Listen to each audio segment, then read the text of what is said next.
Did you see the movie Black Panther: Wakanda Forever? It's my favorite movie ever.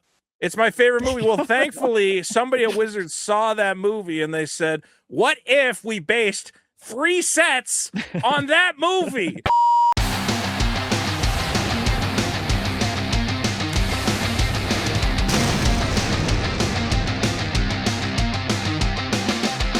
Hey, everybody. Welcome to a very special bonus installment of Ristic Study Hall, talking about my favorite topic, not everybody's favorite topic, but my favorite topic, magic finance.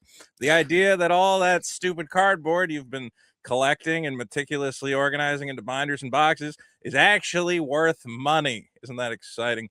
And I'm here with my good friend, Kevin, the Rogue Deck Builder. He's got a YouTube channel. You're also an LGS owner, right, Kevin? Yep, I've had this store for I think 11 years.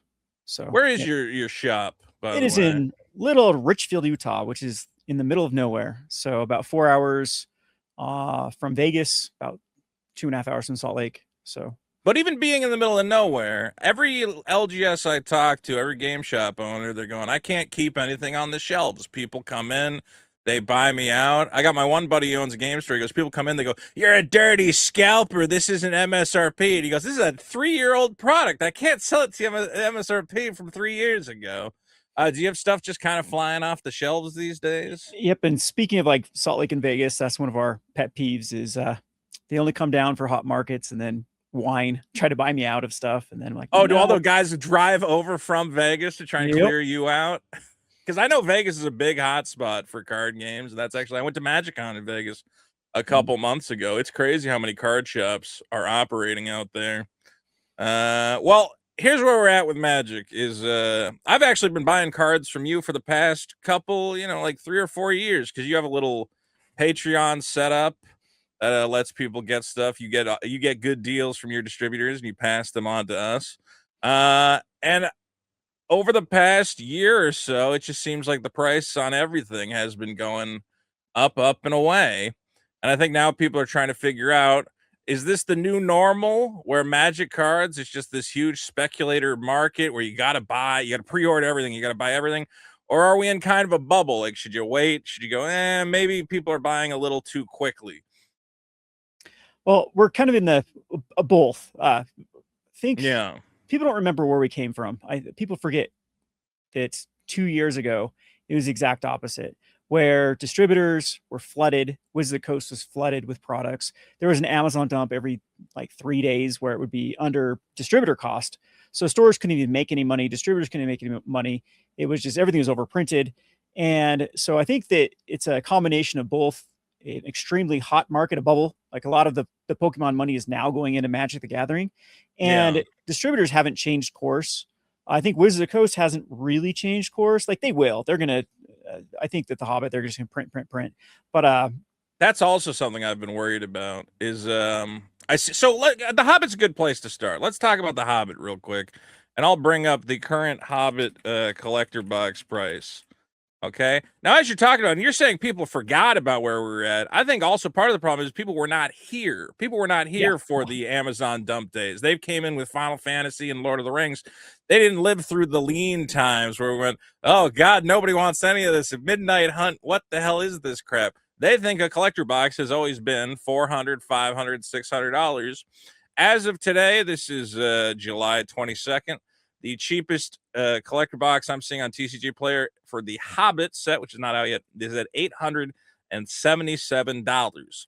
Now, do you look at that and do you go, well, now that's a healthy market? Or do you go, oh my God, what the hell is going on with $800, $900 collector boxes when the set isn't even out yet? well, I mean, there's no serialized card in this, but there is the 500. What is it? Whatever the dragon's called. Smog, yeah. The dragon, But yes. it leaves Wizard of the Coast open to reprinting them because they told us there's 500, but they said about 500.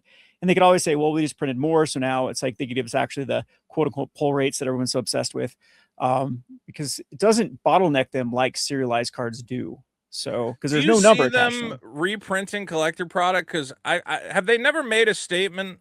Previous collector products, it was they have serialized cards, so they couldn't reprint them because once the serialized, they're in the packs. You can't reprint more.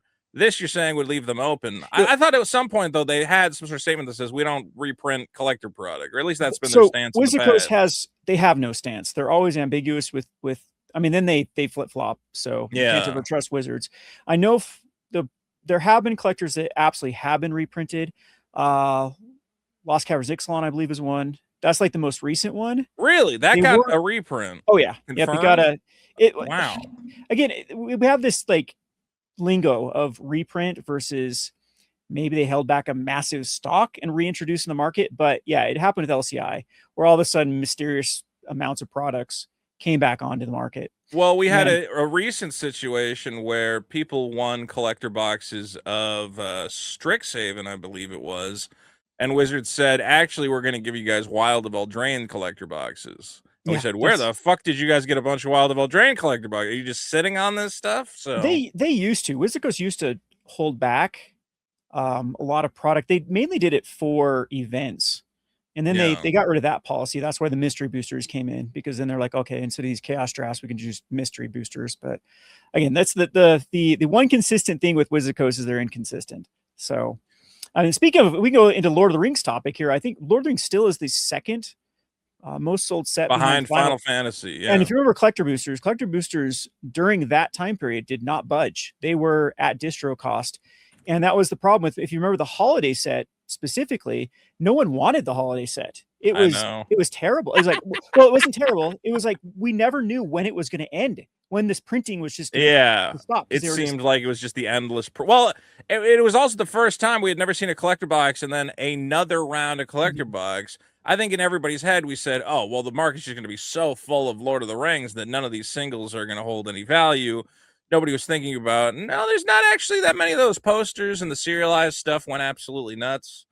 Yeah, and so the collector yeah. or the gift bundles, that was one that they did a kind of gotcha. Because I remember when the market dried up over collector gift bundles, and all of a sudden there was this a bigger wave too than the first wave, and everyone's like, oh, and these had $50 at the time, $50 One Rings in them. Yeah. So just the One Ring promo alone was worth the cost of the bundle, and it was like so right there, if you put that amount of money into one product, it's a no-brainer for stores that crack packs. And so everything has to basically funnel down to the cost of the cards in them. It can't hold value. If there's a $50 card in it, it's going to go down to $50. Otherwise, people would crack it all day long. And it just, yeah. And the printing never ended. Like set booster, draft booster after wave after wave after wave after wave. For Lord of the Rings, you're talking about. Yep. And it crashed. But what's interesting though, even despite the endless, I mean, a Lord of the Rings set booster box right now, I think is at $400 or something. So even almost at $500. Yeah. So even with the endless waves of printing, it seems like one thing that happened, the Final Fantasy effect, it seems real. It seems like Final Fantasy really was a set that brought in so many new players. And for the first 3 or 4 months, they were just content to buy Final Fantasy cards. They went, I love Final Fantasy, Final Fantasy, Final Fantasy. And then they slowly have started saying, well, what else is there? You know, like I run Whatnot shows and I get new guys that go, I just started playing Final Fantasy. Is there a set with werewolves in it? I go, yeah, it's called Innistrad. And they go, oh, awesome. And then they start buying Innistrad. And I go, this is great. I couldn't sell this shit for fucking years. Yeah, we were giving away pre-release packs on a Halloween. And this wasn't the Halloween, it was the year after.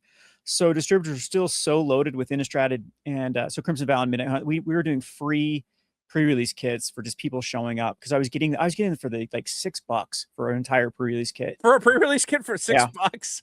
And people do not remember this time period. And what I think kind of happened, if you look at the Lord of the Rings pricing right now, Lord of the Rings actually wasn't that long ago when it got a reprint. Its last reprint, I believe, was last year, December, like around Christmas time. Because so I think this is what we're seeing is stores haven't been able to trust, because Pokemon does a one and done. They print, sometimes they do a wave 2, but it's very, very rare that they do another print wave. And same thing like One Piece. One Piece has only done a couple extra, like I know OP08 got a reprint.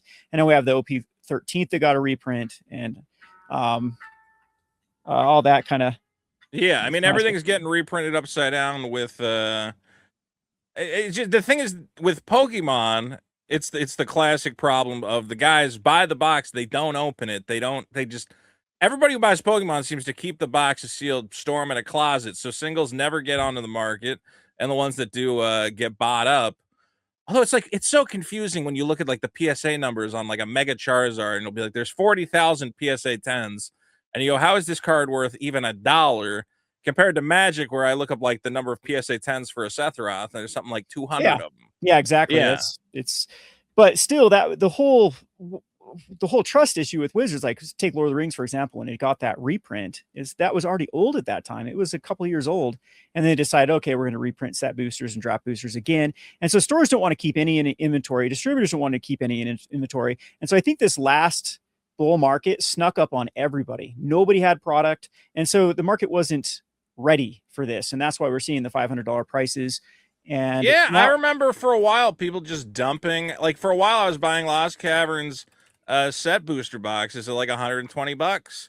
It's now a $375 box. Which is crazy to me. And I remember yep. people couldn't get rid of them. They were flash selling them. Like, please buy these from us. We have so many. We don't know what to do with them. I said, there's a lot of good stuff in there. I'll buy a couple of those. Wilds Will Drain's another good example, because I know doubling season, everyone lost their mind about it, and then immediately they reprint it, I believe, 2 more times. It was in Commander Masters, and then like I guess Teenage Mutant Ninja Turtles had another reprint. But Yeah, there's so infinite doubling seasons now. yeah, so it was like the whole point to Wilds Will Drain was to chase doubling season, and standard was a mess back then. Like no one cared about. So all the new cards, no one. So I guess the question, the ultimate question that I think we're trying to answer here is, let's say I'm a guy, I got a couple dollars in my pocket, and I like Magic cards. What do I do? Do I go and I buy old stuff? Do I pre-order a Hobbit box at $900? Like, what should I do as the savvy Magic collector who wants to get the most bang for my buck? So what are you doing? I mean, you as an LGS are in a unique position where you kind of have to buy everything. Like, you don't really have a choice. And I'm still, I know I've been open for 11 years, but we still have like, kind of capital crunches. I'm not in like me personally, right. I'm not stockpiling a lot of inventory. I'd rather just make money. You want to move it. You want to move the volume. Yeah, for sure. But if I were someone sitting on, it would be, I think, commander decks, for how strange they operate, because this is, again, I remember, speaking of my Patreon, there was a guy that ordered over 200 Baldur's Gate commanders, because he figured out the profit margin. Yeah, the profit margin was the sample pack. So that little collector, and so he paid me to open all of the commander decks just because it was cheaper to ship. Because he was just going to ship the decks and the sample packs and the sample packs together. And I remember cracking like 200 of them. We saw a box full of because he didn't want the little spins. They didn't come with spin downs. It's just those little cardboard. Little cardboard. I saw a box somewhere here of like hundreds of Baldur's Gates live trackers from when he paid me to break those down and send them. And it's the same thing. You were getting Baldur's Gate for next to nothing. And then because during that time period, we had it. I guess the demographic has definitely changed from Magic the Gathering, because everyone was so savvy for the secondary market value of whatever they bought. So we even used to say that the EV or expected value of the pack had to be somewhere near the kind of the market value of the pack before people would even consider buying it. And now we're kind of now we're overrun with Timmy's. Now we got a good problem. We got guys who go, I don't care, I just want the vampire deck, the Fallout deck, the whatever else. Well, speaking of a perfect example, we've seen the Fallout price. I remember this was down to like $30, $40 for this deck out of Fallout. It's now up to $120. Yeah, the commander decks are interesting, and a lot of people do seem to, especially new players, they go, I'm not really that good at deck building. I like having a deck that's already ready to go, and then I can add some cards to it. Yeah, they do not care about the value. There's no value in going back to like Innistrad. That's a perfect example. That entire like time period has no cards that are worth value. There's nothing in those that you can resell. And yet, I mean, Innistrad and Crimson Val commander decks they're obscene right now for how much they cost. There's one, well, because it's the vampire deck. People like, you're right, this is actually insane. There's probably in this vampire deck, what, maybe $50 worth of cards or something? There might be a card that spiked up that it's like I can't think of at the moment, but yeah, there was nothing. There's a time period where it's like there was cards. I think it's Kamigawa. Is the Kamigawa vehicle deck didn't have a card above $1 in it. And again, now Kamigawa vehicle deck, I'm pretty sure is expensive as well. I mean, I'm looking at, you could probably buy all the singles out of this fucking zombie deck 4 times over before you paid $150 for the deck. Well, but there are guys who like getting the deck. So who was the most influential person at that time? It was definitely Tulane Community College. And what was his mantra? He just sat there and said, buy singles, buy singles, buy singles, and kind of educated the population on, you know, get your You singles, save built from money. scratch. And Yeah. I mean, Rudy from Alpha Investments called him the game piece army. They're always crying about reprints, always crying about, that this hobby shouldn't cost me, so The much money. Porsche, Yeah, yeah.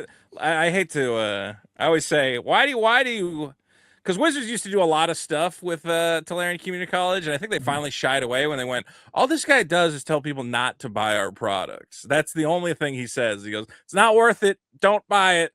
So I went, look, maybe maybe that makes sense financially, but I don't know why they were always aligning themselves with that guy. It seems like they kind of got away from that. It does seem like we are in the era. The thing that has me most worried with like my collection and stuff I'm trying to dump is that we are entering like this endless reprint era. And we're seeing that a lot in the commander decks, where I'm seeing stuff in commander decks that back in the day you would never think. The idea of putting land tax in a Yeah. off-the-shelf pre-constructed deck would have been insane. City of Brass in an off-the-shelf commander deck is nutty.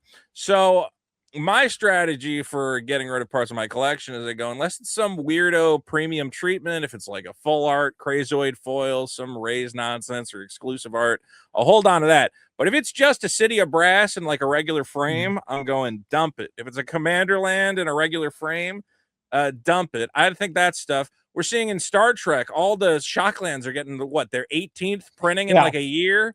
And I'm going dump any Shockland that ain't like a beautiful like I'm keeping my ones from Infinity because they're cool planets or whatever.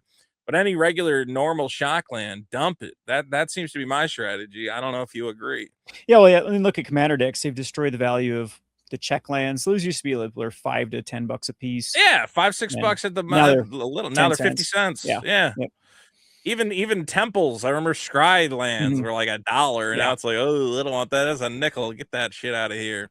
Yeah, but so, at least that is the nice, as you said, the alternate cards, the foily versions that finally has a market, because there was a time period where I still reference this all the time, that the cheapest version of Shielder at the time was the Phyrexian language foil.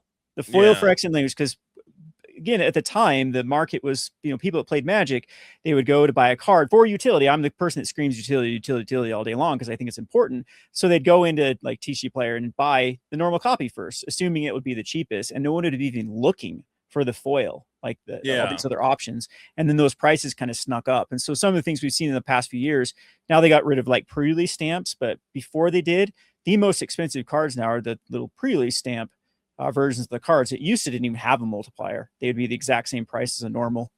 Yeah. So there are some interesting things. My advice to people who have been listening to my show, not to cut in, is if there's a card you want and it's like a fancy treatment, I feel like now is the time. I still think these prices, we brought this up on the show last week. For the longest time, it was the Junji Ito, Elish Norn. And I remember even at the time going, man, if this was a Pokemon card, this would be a $500 card. For the longest time, it was like $120. And then finally, it looks like the supply, we're down to 9 left on all of TCG Player. Last one sold went for what, $600-700. So it seems like the market is finally realizing, hey, these premium treatments that Wizards been putting out, they aren't in wide supply. Like, they are actually very hard to get. Another one I always bring up is, speaking of doubling season, the Fracture foil out of Foundations. And I picked up one of these in Japanese. Right now, the cheapest one on TCG Player in English is at $1,200. We've seen one sell for $700. Someone did pay $1,000 for this. And people go, I don't know. These prices we're in a bubble. These prices will come down. And I go, not if we're entering the Pokemon era of Magic, where, there's 7 on all of TCG Player. Compare this to a Mega Charizard where there's 8,000 of them and it goes for twice this or whatever the fuck. And it kind of puts things in perspective. That was the same problem with the overprinting era, was what they call Project Booster Fun. That's where they were making sure that every pack had something unique. Well, I guess unique. Yeah, and so when you make everything special, nothing is special. And again, that snuck up on us that all of a sudden things were, those 2 versions that you just showed are quite rare. I know that what that the doubling season had to come in collectors, and I believe the Elsinore had to come in those oil or the Yellowstone was bundles. also in the collectors. Oh, was it? Yeah, I yeah, it thought it was was another one, only but specifically I in the. never saw it in a collector booster though. Like it was very hard to get Yeah, that. I thought those were in uh The step and complete yeah, bundle or yeah. whatever. Not Maybe that one. It did. not They that did one. have another version of Elishnorn, and that one's like $100 or something. Yeah, I mean, that that's same a thing cool with one to collect as well. the double feature cards from Innistrad. That's the one I'm kicking myself for because those boxes got dumped for nothing. Yeah, and the So foils out of those are yeah, impossible to get. The yep. double, I have a buddy I buy them off of, and everybody's like, "Why are you buying those?" Like, because they ain't none of them, man. A foil of that card, there's like 10 of them. One thing I've been really big on is the bundle exclusive Final Fantasy extended art foils. I don't know if you've been keeping track of those at all, but there's basically none of them on the market. Jeez. In order to complete my set, do you know the Emperor of Palamecia? It's a dog shit. Let's see, the Emperor of whatever extended art. This is a stupid uncommon, right, from Final Fantasy. But the foil, which there was only available right now, there's one on TCG Player for $80 for this terrible foil uncommon. I mean, it's not the worst possible card, but you really, if you want to, make something of your collection, and I have so many people go, well, can't you just pull that in a regular booster? And I go, no, it's not in booster packs. It's only in this fucking little 2-card promo pack that everybody just shoved in a box and forgot about. So again, you need to, if you're going to be collecting Magic right now, I think you need to know what you're collecting. Because I had a guy, he goes, I'm going to collect every Final Fantasy card. And I went, no, you're not. Did you collect any of these? He goes, I didn't even know these fucking existed. And I'm like, yeah, well, good luck. You should have been collecting them, a year, a year and a half ago. And you also, that's the other thing I think is you, like right now this week, talking about fracture foils, I'm looking at like Lorwyn Eclipsed, had all those, fracture foils and special treatments, and nobody seems to give a shit about them. They've all moved on to Silver Scrolls and they're thinking about the Hobbit. I think you as a collector, you got to be looking back 6 months, a year and a half, and see what has everybody forgotten about? What's fallen off the radar that I can pick up for a song before everybody remembers, oh yeah, those were cool. I do want that Junji Ito Elish Norn, which is now $600. Speaking of Pokemon, that's exactly what happened in Pokemon in the last couple of years too. Because it's the same thing. I remember like exclusive that Charizard that came out of I want to say Obsidian Flames bundles, or I guess they're called Elite Trainers. They're worth like nothing, and now they're expensive. The Bubble Mew, which everybody freaks out about, wasn't this a card that for the longest time nobody really cared? They're like, I don't know. There's like there's a Mew in this set. I think this was like a $50 card. Yeah. And then out of nowhere, everyone went, well, that's kind of a cool piece of art. I want to pick that up.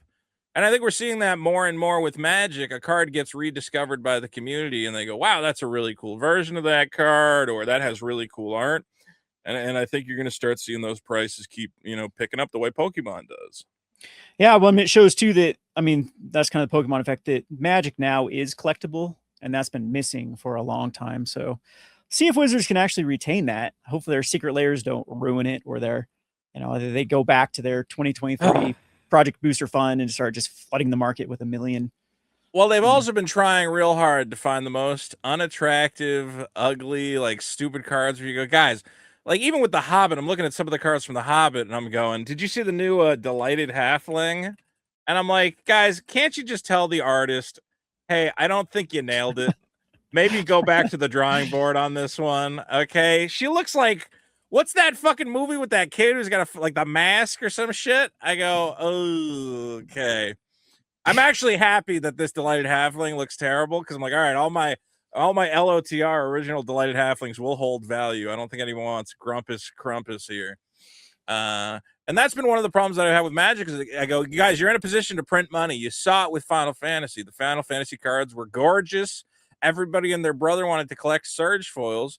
Then Marvel comes out. There's no serialized. There's no special treatments. There's the comic book cards, but there's no like special variant of them. And I go, are you guys like just trying to not make money? I'm baffled by some of the decisions you make. Yeah, that's Star Trek. Like I am not against Star Trek. At this point, I'm pretty numb. I mean, but I don't know how Star Trek's going to go. The cards aren't that exciting, man. No, that's what I'm saying. Is instead of Star Trek, it's not. They're not even focusing on Star Trek. They're focusing on the actors of Star Trek. And so it Dude, could have been like yeah. Doctor Who, like Doctor Who Commanders. Like I don't care about Doctor Who, but at least it looked decent. It's just like, I'm going, look, man, I don't love Star Trek, but if you gave me a card that was like a hot Beverly Crusher and she's like, hey, what's going on? I'm the hot doctor. And I'm like, all right. Instead, I got Skeletor fixing a Game Boy. And I go, this is the headliner card? What is she looking at? She's not even doing anything cool. She's playing with a fucking TV remote. Like, some of the decisions they make are baffling to me. That's part of why with The Hobbit, I'm looking at some of the cards from the Hobbit set and I'm going, I don't think this is going to be what people remember from Lord of the Rings. Nailed it. Okay. You had serialized, you had even the posters. Some of them were ugly, but some of them were awesome. I'm looking at like the top cards of the Hobbit, and I go, and they always do this with these cards. They go, hey, wouldn't you like to collect an old gross book? And I go, no. They go, how about with OTJ? They're like, do you want to collect newspapers? I'm like, no. What do you mean? What do you mean you made newspaper cards? They go, what's more exciting than a fucking newspaper? Anything. What are you talking about? So I don't think, when I look at this, I think there's a lot of price memory associated with Lord of the Rings, and people are looking at an $8,000 Lord of the Rings special edition box and going, I've got to get in. There's no possible way I can lose. And I just, again, I'm going to point you at Delighted Halfling and go, no, you can lose. There's a lot of ways to lose. I don't think people are going to want this. People are not chasing the Surge Foil Delighted Halfling. And that's one problem, I think, with these sets. We saw it with Spider-Man, too. Everybody got excited for Spider-Man, but then at the end of the day, the premium card was Spider-Man wearing a bag on his head. The same piece of art of Spider-Man 8 times, going, oh, it's the textured costumes. And I went, yeah, but it's the same card over and over. This isn't exciting. There needs to be something for people to chase in order for these boxes to hold these crazy values. Final Fantasy with the Surge Foils, Lord of the Rings with the serialized. Out of the Hobbit, I don't see the chase. Star Trek, you're gonna have signed, what do you call it? Fucking Kirk cards. But if you go on eBay right now, I don't know if you've seen this, you can buy a William Shatner signed trading card for like $50. yeah, So what that's is the that problem. guy's? What is this guy's autograph really worth? Here, you want a William Shatner signed card? $80. Buy it. Well, I mean, I've that's been my argument with Pokemon players forever. Is I'll go back and forth in that, utility matters. We have to have a game behind the Pokemon cards, and people are like, no, it's Pokemon, the IP, the IP. I'm like, you know how many trading card, not games, trading cards Pokemon has come up with that have failed and have no value. And I mean, I believe Upper Deck did one, or like Flare or whatever the sports card, and no one remembers about it. So yeah, it's like, just because there's a signed card that if they try to turn this game into ultra collectible, it doesn't guarantee anything. I mean, I think that people forget that it's a game that has a entire ecosystem behind that game that adds to this. That's why trading card games have just a huge one up to just collectibles in general. Well, you're also with Magic. We're morphing from a natural collectible to a manufactured collectible. Now, Magic's always been a manufactured collectible. They knew on some level, hey, we're going to print certain cards and we'll have foils and else. But the things in life that end up, truly valuable and worth money in the collectible space is, well, nobody thought a comic book was ever going to be worth anything, So an Action Comics 1 gets stuck under a bed for 80 years, and you go, now that's a natural collectible, because, oh my God, there really is only this many of them. It was not designed as a thing that you put in a box and forget about, or, and hold on to for 30 years. With the, William Shatner signed cards, with the whatever the hell gimmicks, and a Smog 1 of 500 Smog card, it's manufactured in a way that, yeah, people are going to want it and they're going to be excited about it, but it's never going to be, like that. It's not going to be like even, an old school Charizard card where they probably knew, yeah, kids want to collect this, but it's not going to be worth like tens of thousands of dollars. So most people threw them out, didn't take good care of them. We're now in the era of manufacturing all this rarity. And as you said, when everything's rare, when all the cards have a special premium treatment and whatever else, it's like, well, I don't know.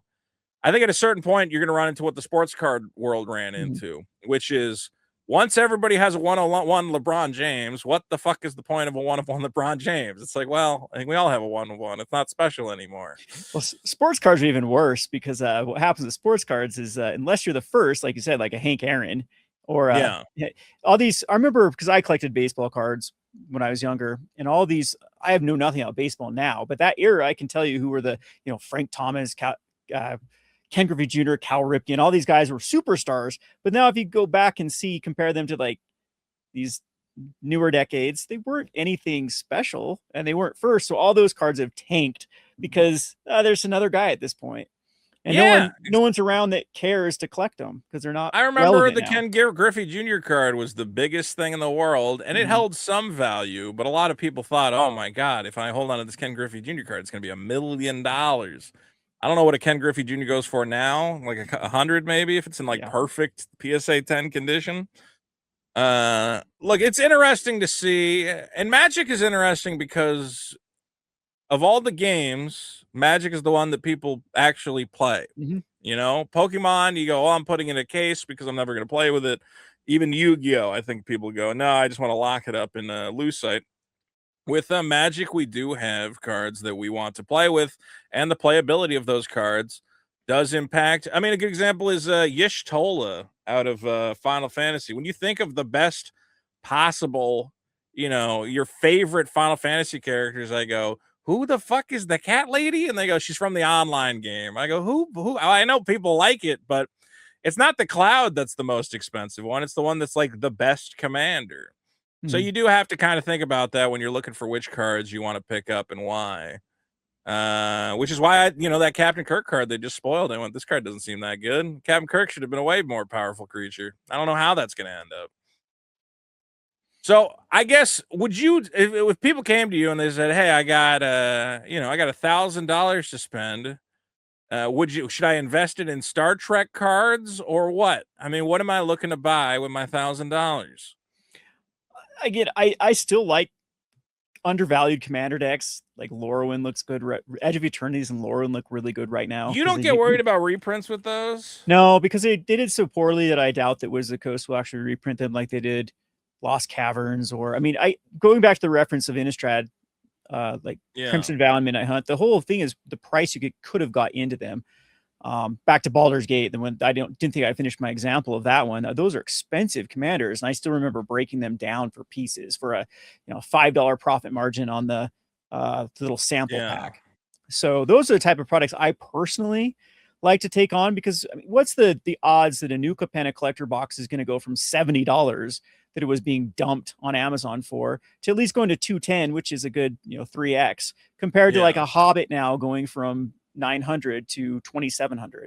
So that's kind of where I'm at. I think that most of these commander decks, so speaking of like working backwards, like you said, with the Final Fantasy players, commander players really do this with commander products. So we'll get in on this right now. It's what set are we in? Marvel?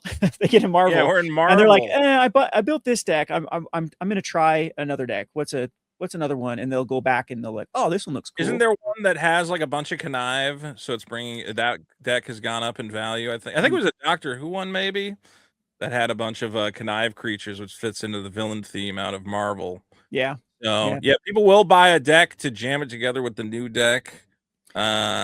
What do you think? So like with the Marvel decks, I mean, what do you think about when you see like a collector commander deck with all the fancy foils? Like, it does seem like these dip. I remember with Final Fantasy, these kind of went down for a second, but they're barely recovering now. So are they really just barely recovering now? Yeah. So they were stagnant around 700-ish for a long time.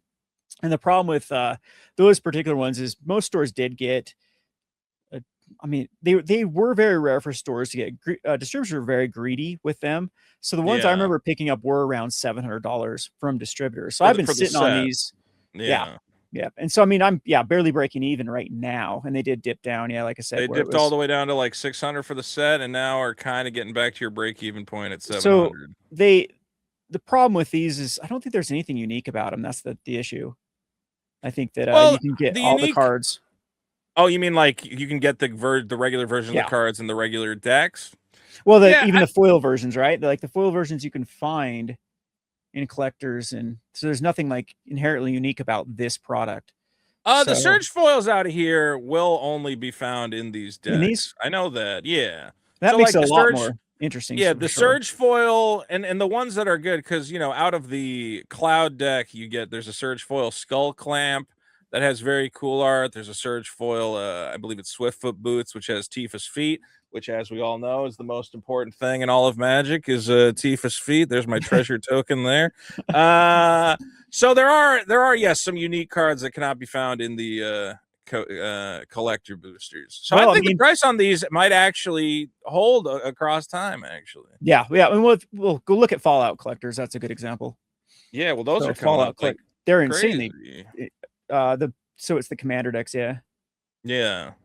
So they have the set of 4 here. So here's the set of 4, which dipped all the way down to like 300, and now is up to 400. Is that just normal commander? Look at the collector commander versions. Did they do collector commander? Did they do collectors for Fallout? Or are you talking about Warhammer? Warhammer. There we go. Yep. Warhammer. Yeah. The Warhammer ones are fucking. Ooh, you is that just 650?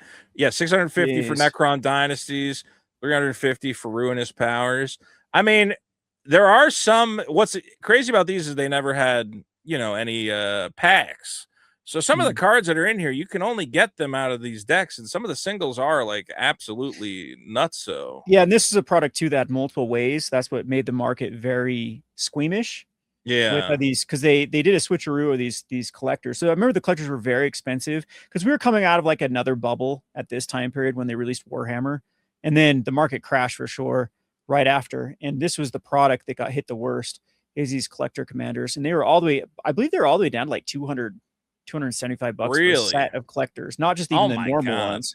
I totally slept on these, and I feel like such an idiot. Well, this and Lord of the Rings, I slept on so hard, and I went, "Oh, you fucking idiot!" Again, can you blame us? That's the problem. Like, I keep wanting to kick myself, but when I finally got done with Wizards, it was Commander Masters, because it was just like they just continue to one up the product. So if you go back to like Ultimate Masters, when they released the borderless, that was the only way to get borderless, and it's like, aha, now we're going to put them in every collector pack. And then they kept doing that over and over, and then Commander Masters, like, oh my, they printed everything possible in that set, and it was not even that long after they did another master set, and like, geez, when are they going to stop? Both Commander Masters and Baldur's Gate at the time were huge flops. Yeah. And I remember people going, I'm not paying for this. There's not. I remember thinking I was so smart that I had pre-ordered like 6 collector boxes of Baldur's Gate.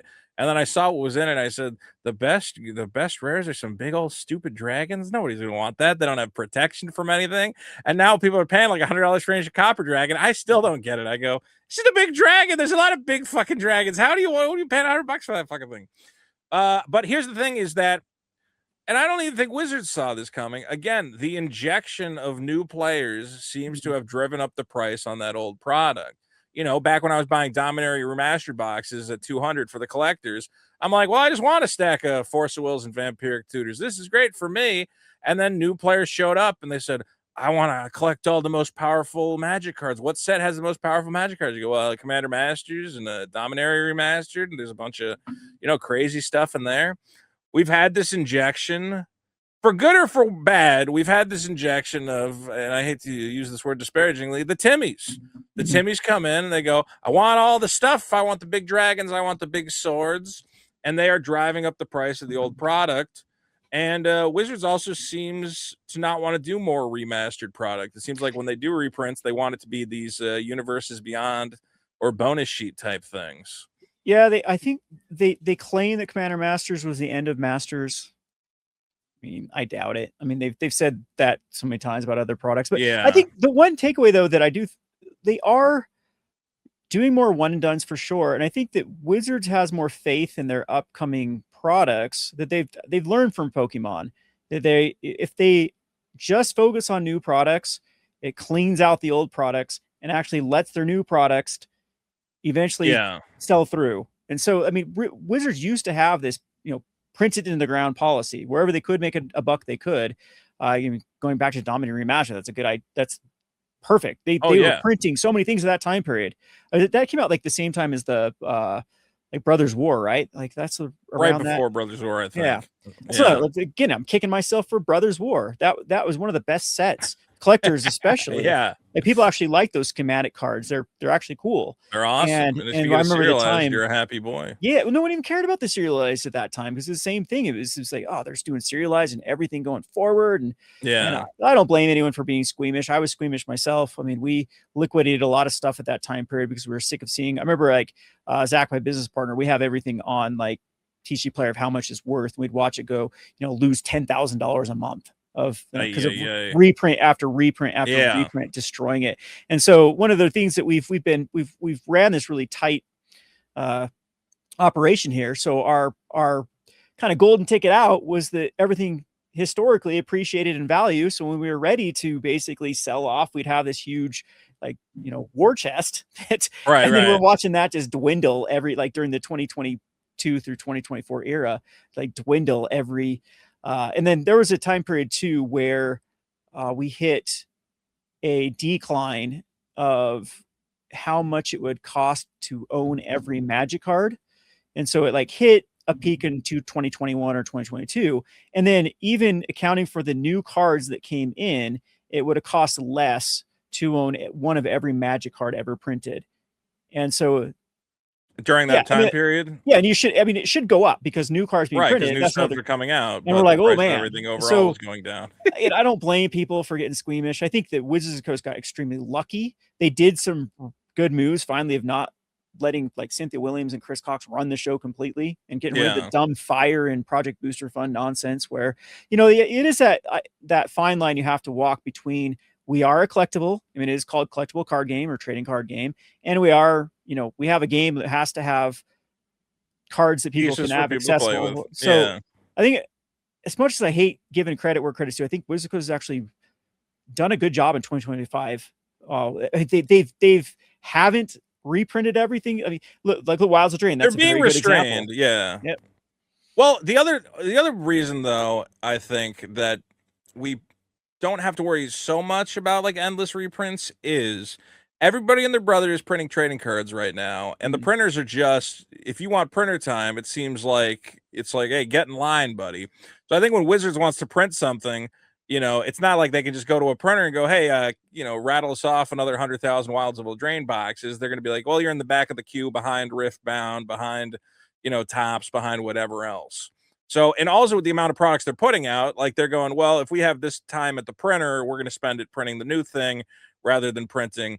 If they absolutely need more boxes, foundations, because the price has gotten insane and people can't afford the game, they'll probably find room for it.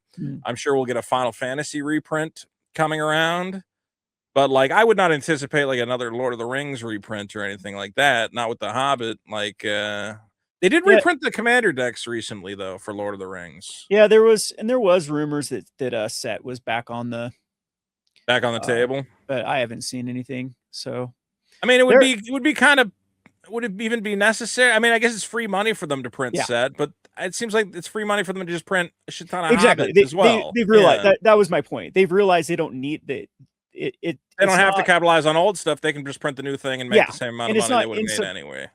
Like everything has a reaction. So if they want Hobbit to be successful and then print Lord of the Rings, okay, they are really just competing with themselves. I always used to say that Wizards of the Coast doesn't understand their greatest competitors themselves. All the product that is still available is competing against their newer product. So it's just let the market flush it out. Who cares? Just print your new stuff. Pokemon does that. They don't like go back and like, oh, we have to reprint this because we can make a buck here. I mean, occasionally they do. And that's, so as I say, I think that the game that's doing the best job of it is Riftbound right now with managing their print runs. So yeah, it's interesting. And also, we didn't expect to be in a trading card bull market again. I mean, it feels like COVID all over again. I think part of it is the lipstick theory of economics. I don't know if you know that, which is back in the day they tested it like, well, surely in a time of economic crisis people would stop spending money on frivolous things, and the researchers are like, nah, women just buy makeup and bullshit or whatever. Gambling goes through the roof during well, because the point is, you go, well, I'm not buying a house and I'm not investing in land and I'm not starting a business, so what the fuck else am I going to do with this money? I might as well just buy trading cards. But as always, buy responsibly. And I would not FOMO on, I see a lot of people FOMOing. I think you just wait the course. I think Wizards is printing, enough supply for this stuff. I think after Final Fantasy, They saw, okay, we clearly didn't print enough Final Fantasy. We probably could have printed double the amount of boxes. But now they know how many to print. And Hobbit's been at the printers for a while. So I think Hobbit's Yeah. going to be in wide supply. I don't expect the $900 collector box to hold unless everybody and their brother really decides they need one. Well, what I can report about that is numbers are low for the Hobbit, which might just Initial be numbers or overall yes. numbers? So, well, initial Okay. numbers. So my collectors are about 20% lower than Marvel, and Marvel's actually down from Strixhaven. So Really? So it less Marvel was available to you than than Strixhaven? Strixhaven, unless That's Hobbit crazy is to available. me. Then But I so wonder if that plays into the printing issue where they're just printing it now, you know, but like they're still at the printers. it could be a couple things. First of all, there might be just more stores that are wanting it to begin with. It could be True. distributors are being very greedy, because that's another issue that needs to be dealt with. Is Do distributors kind distributors of hold back stock yeah and wait for they've prices lost to go their up? whole point of being a distributor. Like a distributor is just selling. They're supposed to be making these deals with manufacturers. Okay, this is our margins. We're going to help you, distribute it through the various Yeah, we're gonna get stores. it out to the stores. Like And we're just a that's our middleman. perk. Our perk is the Right. agreed upon margins. So Pokemon apparently is really starting to clamp down on that. But I Did you think see it's just Pokemon had to step in and tell GameStop, "What the fuck are you doing? Knock it off." GameStop was scalping the latest Pokemon no, no. release, and Pokemon said, "Listen, you can scalp it a little bit. You guys are going a little too hard." And they're like, "Oh, okay," and they knocked the price down like 25%. Yeah, that's probably what Wizards needs to start doing, because it just doesn't make any sense with the Hobbit being, or I mean, Wizards is notorious for doing this too. This whole FOMO and then a bigger release later. So Yeah. Well, we don't that's know if what they're holding back. given that information. And again, like Marvel was late to get off the printer. Like we're still getting the jumpstart packs were late to get to a lot of people. Commander decks were late to get to a lot of people, is what I've been hearing. Yeah, Jumpstart did trigger a reprint too. So reprint is happening for Jumpstart. Yeah. It seems like some of this stuff just isn't getting off the printing line as fast as they expected it to. So it's possible the initial wave of Hobbit will be low. Everybody's gonna FOMO out like Yeah, crazy, it but works for Wizards. If Wizards can maintain that $900, and then everyone goes, and they could easily just trickle more in, trickle more in, trickle more in. So that would be my guess. My guess is Lord of the Hobbit's gonna come out. Everybody's gonna go nuts. They're gonna go, "We didn't get any. They're not giving us any, man." And the Wizards are gonna go, "Hey, another couple 100,000 boxes fell off a truck. Can you believe it?" it's perfect for the holiday season. Yeah, So absolutely. I think we'll probably see a Final Fantasy play box reprint for the holiday yeah, season as well. there is announcements for Final Fantasy. We don't know what it is, but because there's always a telltale sign, because places like Ultimate Guard or Ultra Pro will Yeah. announce they won't show art, they won't say the title, but they'll say, "Hey, we have a Final Fantasy holiday."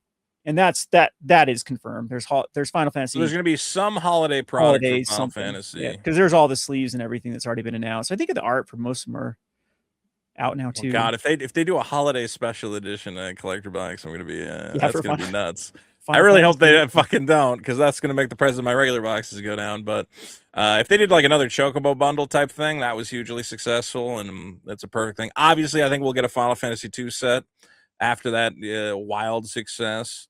And Yeah, also, I don't know if you saw on their conference call, they said, "No more New York. We've heard you loud and clear."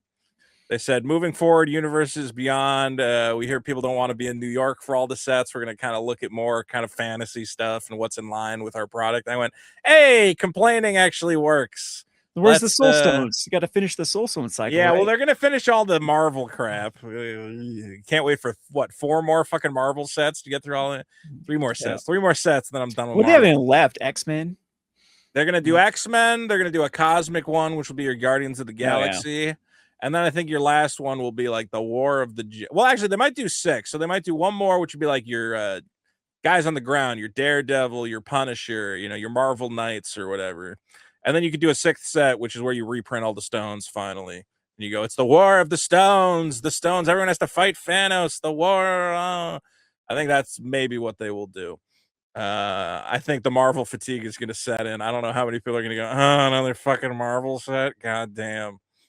I'd rather collect Zalfir, the World of Afro Fantasy. I'm very excited for that. Also, Titan, whatever the hell, Kamigawa. We got a lot to look forward to. But again, my theory is sell your singles that ain't fancy. If there's a fancy single you want, buy it. You're telling me get some commander decks. I got some commander decks. Yeah, So should I sell the commander decks I have, or do I just sit on them? I mean, they'll still go up. That's the thing. Yeah. I mean, they still are appreciating value, but there's as far as there's some good targets right now. Unfortunately, there's not a lot of Magic available. So, yeah. I mean, I think the only thing I can get from distribution right now is Universes Beyond stuff. So, play boosters from Teenage Mutant Ninja Turtle, Spider-Man, Avatar, and Marvel, and very few select commander decks. So, Aether Drift, Edge of Eternities, Lorwyn, and all of those were considered pretty OTJ bad. is OTJ No, gone? that's gone. Yeah, I can't get anything OTJ related. So, again, we don't know if it's going to re-trigger reprints, but I mean, if I were to pick one product, I still like Aether Drift Commanders, even though how everyone hated that set so much. Those Commanders were pretty good out of the box. They were interesting. So that's kind of one that I'm like, if you can get it on cheap, because I still, that's my mentality. The cheaper I can get into something, I have more faith in it than getting in on the. Well, I gotta say, you know, like I think Spider-Man box. What's the cheapest we sell Spider-Man boxes? Hit like $100 a box. They even dip lower than that. It's just dumb too, because like for my price, they're between, after like distributor fees, depending on the distributor, you're up to like the 130s, 135. If I were to purchase. And we're now seeing the Soul Stone is like $120 for a basic Soul Stone. So the thing about Magic is, even when a set looks like complete dog water, I mean, again, I was buying LCI boxes at like 110, and now they're through the fucking moon. Look at Crimson Vow. That's the one that surprises me. Like Crimson Vow was, this thing was like 60, 65 bucks a box on Amazon when they were. Dude, I think I was buying Japanese boxes of Crimson Vow for like $40. Yeah, because I was like, man, a $40 box of Magic cards, I'll take. Yeah, you can't lose at that point. Yeah, why not? So I guess the other thing with Magic is if you see a deal. And also, just jump on the deal. That's been one thing that I've always learned is like, don't kick yourself later. If you see a cheap box, if you see a product you think's going to come up, just grab it. It's Magic cards. It's probably not going to dip that low. And you always have the chance that it's going to go a little nuts. Yeah, and I think it's like smart. Monopoly. I think that, I mean, Monopoly is... buy low, sell high. Well, I mean, just the game. The game Monopoly is... It's still... If you actually look at board game sales, things like Life and Monopoly and Risk... they still outperform any new board game. And it's just because it's become a household name. And at this point, Magic has become such a household name that Wizards of the Coast can screw up and screw up and screw up. And I don't think it's going anywhere. So all they have to do is announce, and you saw Hasbro is going to be making the Nintendo stuff moving forward, man. If they go next collector box is Super Smash Brothers. I'm going, oh my God. Zelda, Smash Brothers. If they ever did Dark Souls or Elden Ring, if they did Game of Thrones, they just got to lean into the fantasy, man. Yeah.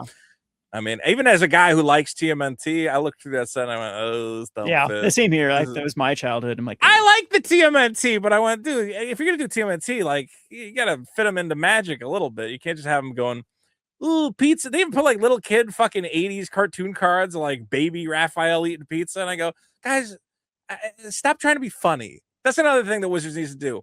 You're not funny. Where's my copy of here? Do you got one of these fucking things? Did you get Mark Rosewater's fucking mood swings? No, Mark, knock it off. It's not funny. You're not here to make jokes. We just want swords and sorcery and cool battles and cool characters. Final Fantasy proved it. Yeah. So we want Final Fantasy. That's what the people want. It's a treasure token. Guys, this is Kevin, the Rogue Deck Builder. Real quick, I want to put this up on the screen. You guys can check him out on YouTube. He also has the Patreon where you can join. And do you want people to join the Patreon at this point? If they want to come in knowing that product is very scarce. Yeah. And so that's kind of the problem. I'm trying to rebrand Patreon of like, I'm not here to support your I'm not here to make your online store happen. Yeah. And that's kind of where I, because I want more people that want to consume the game. We'll discuss finance and work together. Also, you guys have the Discord where people are posting deals and finding deals on product elsewhere. So it's a nice little community you got going there, right? Yeah, and I'd love to revive the YouTube channels one of these days when I get time, but That's never gonna happen. We're gonna make it happen at Rogue Deck Builder, guys. You can subscribe. I mean, you're posting videos, right? I've seen some videos from you. For the 5 days ago, you put a video up. You're making content. The main channel I do it on now is Gonro Games. I don't know. Right. So you do have two of those. I actually have three channels right now. All right. Well, maybe one problem is you got to just consolidate down to one fucking channel, buddy. Well, I don't know why you got 18 channels. Gonro Games. One of them is what, for posting decks, and the other one's for poking. Yeah. So Rogue Deck Builder was my channel that I just brewed decks, and that's got me a sponsorship, which I'm thankful for, because that's what basically started this entire thing. So I used to write articles for like Cool Stuff Inc. and oh, nice. And I used to travel to all the tournaments and play and do little like deck reports and things with them. And then that channel was still the most successful one, but a few years ago, like 2018 is when I really just couldn't stand playing Magic anymore. So I let that channel die. Well, it's so much fun to collect and sell versus playing it. Although I started the store. Yeah. And that's when I made the Rogue Market channel, which was all about buying and selling. And then I'm like, okay, well, I don't really have as much time flipping, because it was all about flipping cards. And I used to do that. I used to flip a obscene amount of cards, like speculate into, I'd look at tournament reports and get in before okay, this deck's going to do well, and then, buy into it. And then now I don't do that anymore. So I quit posting as much on that. So my Gonro Games channel is just me like ranting about owning a store and dealing with all the. But I think that's really interesting to a lot of people, is, and especially because you have the perspective of a store owner, what's going on. As you say, TCG Player is not just a speculative bubble. There is like real stuff going here. It's not just weirdos buying it up. I mean, I'm proof positive for that. I'm buying cards I want. People are buying cards they want. It is a natural thing going on. Yeah, so we've never had more attendance right now. Right now, we're at peak attendance for people at least playing. I heard the Marvel pre-releases were firing like crazy too. Well, ours were terrible, and then the next day for Commander Night, because we do Monday Commander Night, so our entire weekend was terrible. One of the main things was Father's Day, and we live in an area where it's like, people. You're in Utah. Family's pretty big in Utah. So I think that had something to do with it. But the next Monday, we had to bring out tables and then sold a ton of Marvel products. So I don't think that Marvel was necessarily the problem. It was just, I don't think a lot of people care to play. The demographics changed a lot. Commander's not about winning. It's about socializing. So pre-releases are intimidating a lot of times. So they also have taken some of the enticement out of the pre-release by being like, and you get a regular foil rare. And I go, and they allow all the product. Every product is allowed to be sold on pre-release weekend, like Riftbound. So I just got my Riftbound product in. There is no Riftbound product to be sold on Riftbound pre-release weekend. It's just the pre-release kits. That's it. Yeah, it's not exclusive at all. It's just the same Marvel cards you're going to be buying anywhere else. So now as early as same day. So if people want to play if they want new Riftbound cards, their only option is to play the pre-release. And then in a week they can get everything. So I wish Wizards would go back to that. That would fill tables immediately. Bring back better price support. Bring back better communication with stores, actually give a damn about the pro scene and everything leading up to that. They used to do regionals. They used to do store championships. They used to do a lot of stuff. And it just seems Wizards lucky, because they're the only one that's allowed to be this complacent. Like, I think even Pokemon puts in more effort. This incompetent is the way to put it, where I go, guys, you have a license to print money. If you set it for the pre-release, and every winner of a pre-release pod is going to get this promo foil Captain America, you would fill pre-releases for days. Well, look at One Piece. People travel 200 miles for One Piece because of the $5,000 prize cards that are like, the Bandai knows they can print money, and they milk it. And they take advantage of it. Why not? It's crazy to me. I went to the Spider-Man pre-release, and it's like, you win a promo pack, and I'm like, oh boy, I can't wait to see what fucking terrible jank rare with a stamp on it I'm gonna get. Or what was it? They have Pinnacle Star Cage is like the premier like play promo right now, and you go, who the fuck wants a Pinnacle Star Cage? And then, you point at them, you go, guys, remember when you printed a cloud at one of the pro tours, and now a foil cloud is like 10K? I'm sure with Star Trek, actually, if I'm smart, I would find a way to qualify for Pro Tour Star Trek and get whatever stupid promo they're going to give out and sell it to a Star Trek. Yeah, they don't have to do kid. Prize support. They like all this cash prize support is so irrelevant if they would just actually print cool cards. Like, yes, going back to Riftbound, I had an argument with people, and they said, well, Riftbound has characters. I go, if Wizards said you're going to get an exclusive vampiric tutor that's only for this event, it would be at least $1,000, $2,000, and people would fight for a $2,000 fucking vampiric tutor or whatever else. Grand Or you Prix can already Las print. Vegas. Yeah. During they had everyone got a Sword of Fire and Ice. Yeah. So I mean that just sold out immediately because they're like, oh cool, like the interest fee is $50 and I get a $70 card. Hey, you guys are okay with printing gold border Black Lotuses? Why not make a gold border Black Lotus cost them as the fucking nothing. entry? Yeah, there's so much they could do. It's like actually bizarre. You know why they're not doing it though? Is because Mark Rosewater is too busy working on Mood Swings, the exciting fast-paced game of Grandpa made a fucking card game. How many advertisements did you get for that? Because my infinite. Did I tell you? Do you know my Mood Swing story? Is I was going to MagicCon Vegas, and on the schedule, as you sign up for events, they go, "There's going to be a secret layer event for an all-new card game." And I said, "Oh my god, it's going to be like some crazy new IP. I'm going to get an exclusive promo card." So I paid like $60 to sign up, and then they spring it on me. They go, "It's Mark Rosewater's Mood Swings," and I went, "I've been tricked. I've been bamboozled." And thankfully, they said, "Actually, Mood Swings, we weren't able to print it in time for the event, so we're going to refund everybody's money and then send you a free copy in the mail." And I went, "Oh, thank God, I don't have to sit through a fucking..." I actually went to the Mood Swings panel, and I saw Mark Rosewater get on stage. He was about to teach me how to play Mood Swings, and I said, "Why the fuck am I here? I don't care about this at all." I just walked out. I'm like, this is Grandpa's pet project. Good for him. And again, it's crazy. I go, "Mark Rosewater, how do you guys not know? Have you seen this thing?" He goes, "Don't people want to play a game about how you're feeling that day?" Oh, I got awe. Oh, let me play my passion. Mark, if you had just called it fucking Murder Goblin Quest and put a bunch of like swords and sorcery shit on it, people would be like, "Ah, that's kind of cool, a little something to play." There, sometimes I think Wizards has that Seattle poison where I go, "You guys are a little out of touch with the rest of the world. The rest of the world does not want your little jokey jokes and pizza and holy cow and whatever. Ooh, everybody's got a cowboy hat. Isn't that fucking quirky? No, stop it. Knock it off." Well, I won't name the content creator that boycotted me for saying that exact same thing, but I always used to just think Wizard Coast uses Magic almost to get in their little social elite. Like, look what our company's doing. Yes. Look at social agenda we're doing today. Like, oh my gosh, just dude, there's a lot of stuff where I go, look, I have to accept that this game is being made in Seattle and all the things that come along with it. When they go, "It's a secret layer for women's whatever," and I go, "I know, because women are the most important fucking thing. I got it." You really want to get canceled? We should talk about next time. Talk about that. What's the Zalfir? The Zalfir Afro Fantasy deck, and we can learn. But wait, it's a celebration of all the incredible things that African hair can do. That's what the thing told me. Yeah, well, that video like really got my blood boiling because of the words "finally" representation. Like, so Teferi never existed. Dude, you guys have had not only have you guys had representation. Look, I accept that the game is made in Seattle. I understand that. I've come to terms with that on many occasions.